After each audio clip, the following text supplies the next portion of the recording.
Hai sobat, gua Anglit Story. Gue mau cerita tentang kasus yang aneh ya aneh lah terjadi di Indonesia. Ada kakek-kakek yang bernama Samirin, umurnya 68 tahun. Dia ada di Sumatera Utara. Suatu hari kakek Samirin sedang menggembala sapi di perkebunan milik PT, ya sebut saja lah begitu ya, perkebunan karet. Lalu si kakek melihat ada getah-getah yang di tanah, terus diambil pakai mangkok. Ya biasa kan kalau getah karet ya suka berserakan gitu ya.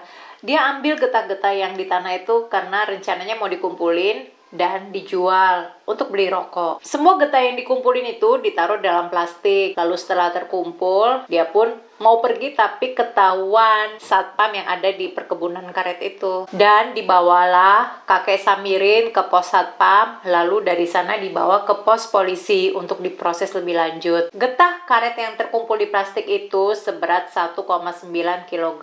Yang rencananya dia mau jualin getah karet itu buat beli rokok itu ya. Kalau dia jualin itu getah karet, jumlahnya 17.000. Karena kejadian ini, kakek Samirin dihukum penjara 2 bulan 4 hari oleh pengadilan Simalungun pada Januari 2020 lalu. Namun, di hari yang sama, kakek Samirin boleh langsung pulang karena ia telah menjalani hukumannya di penjara 64 hari pada saat masa-masa menunggu persidangan itu. Dan pasca persidangan yang hadir di sana mengumpulkan koin sejumlah 17.000 untuk diberikan kepada pemilik kebun sebagai ganti rugi. Ya gue mengerti ya, sebagai hakim juga setidaknya harus memberi hukuman yang adil karena supaya kasus ini tidak terulang lagi. Tetapi yang paling miris, ini kenapa harus sampai ke pengadilan? Padahal kan bisa diselesaikan dengan baik-baik. Bilang aja, kakek, yang kakek lakukan ini ilegal, tolong jangan diulangi lagi. Udah digituin aja ya. Daripada gara-gara cuma 17.000 sampai masuk ke pengadilan. Masih dari Sumatera Utara, ada seorang nenek bernama Saulina Borusitorus. Dia berumur 92 tahun. Nenek yang biasa dipanggil Opung Linda. Biasanya nih kalau di Batak, nama panggilannya itu berdasarkan nama keturunannya, supaya terdengar lebih hormat, sudah sepuh gitu ya. Opung Linda bersama dengan 6 anaknya menebang pohon duren yang ada di situ. Pohon duren ini adalah milik Jayapaya Sitorus. Alasan Opung Linda menebang pohon itu karena dia mau membangun tugu makam untuk para leluhurnya. Tugu bagi orang Tapanuli ini sebagai tempat untuk menaruh kerangka-kerangka para leluhurnya sebagai peringatan. Cuma yang jadi masalah, tidak ada saksi yang melihat Jayapaya Sitorus menanam pohon duren itu. Ternyata kata maaf saja kurang. Jayapaya menuntut ganti rugi ratusan juta. Karena tidak mampu, maka Opung Linda bersama dengan anak-anaknya itu diadukan ke polisi dan mereka pun ya dimeja hijaukan. Lalu oleh pengadilan, Opung Linda dihukum penjara 1 bulan 14 hari. Hukumannya bukan di penjara, tetapi penjara rumah. Maksudnya dia tidak boleh keluar rumahnya sendiri selama 1 bulan 14 hari. Harus stay home. Masalahnya di sini ternyata tanahnya pohon duren itu adalah tanah wakaf yang sebenarnya adalah milik Kardi Sitorus. Sekilas kalau kedengarannya tuh, ya elah pohon doang ngapain sih diributin gitu ya. Karena sebelum maju ke meja hijau, masalah ini sudah pernah dicoba untuk diselesaikan secara kekeluargaan beberapa kali. Bahkan sampai meminta polisi untuk hadir sebagai penengahnya, namun tidak berhasil. Dari pihak Opung Linda sendiri sudah meminta izin kepada Kardi Sitorus untuk membersihkan pohon duren yang ada di tanah wakaf itu. Dan Kardi Sitorus sendiri sudah memberi izin. Tahu sendiri kan, yang namanya duren Medan itu sangat-sangat wow. Ibaratnya kayak harta karun di sana. Yang tampaknya kata maaf saja tidak cukup. Tapi kalau yang di sini bye-bye aja gitu ya. Biarpun kalau ada tersinggung dikit ya nggak usah dimasukin ke hati. Selesaikan sajalah dengan cara kekeluargaan. Jangan sampai kayak di sini juga nih, gara-gara ngegas gitu akhirnya.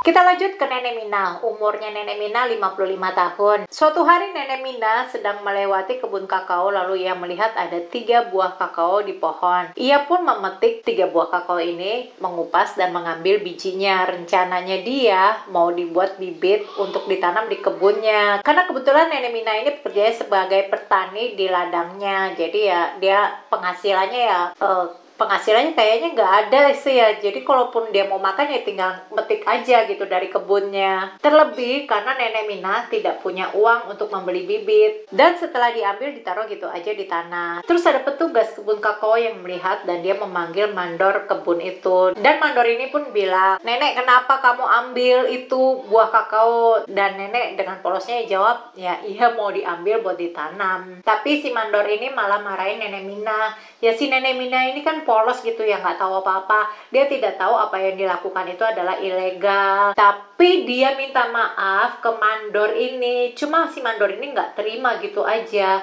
Padahal udah mau dikembalin, ya udah ini dia dikembalin itu. Mandor bilang, udahlah kita selesaikan aja di kantor polisi.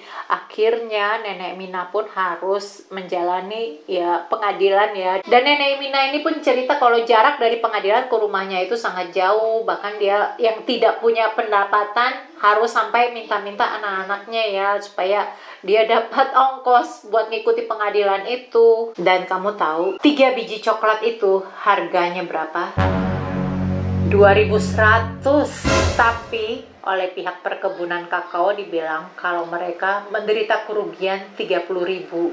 Oh, 30.000? 30.000 doang? Perkebunan? Lo beli kebun berapa hektar? Alasan pemilik perkebunan melakukan hal itu supaya memberi efek jerah. Ya supaya kejadian ini tidak terulang lagi ya. Supaya orang-orang yang ada di sana tidak mengulangi perbuatannya itu lagi. Nenek Mina pun dihukum penjara 1 bulan 15 hari. Ketua Majelis Hakim yang bernama Mukhlis Sukmono ini tahu persis jika ia tidak menetapkan hukuman, maka yang jelas ya akan ada perbuatan ini lagi. Ya bukan cuma sekedar 3 biji kakao, yang mungkin lebih daripada itu. Jadi semacam pencurian itu dilegalkan. Tapi dengan kejadian Nenek Mina ini ya orang-orang kayak miris gitu loh. Rasanya tidak adil ya. Beruntung Hakim Majelis Mukhlis ini sangat adil. Meskipun ia dihukum penjara, Nenek Mina tidak perlu menjalani hukuman penjara itu. Dengan catatan Nenek Mina tidak melakukan tindak pidana lainnya setidak-tidaknya dalam masa pencobaan 3 bulan. Sehingga Nenek Mina pun bisa pulang dengan lega. Dan hakim meminta semua yang hadir di persidangan itu agar menyumbangkan ongkosnya untuk Nenek Mina.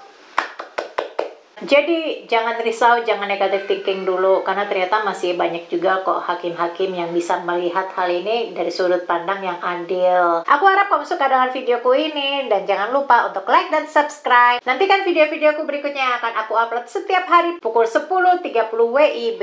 Kalau kamu ada pertanyaan, kamu ada komen, kamu ada komentar apa aja itu, kamu ketik di bawah. Jangan lupa like dan subscribe.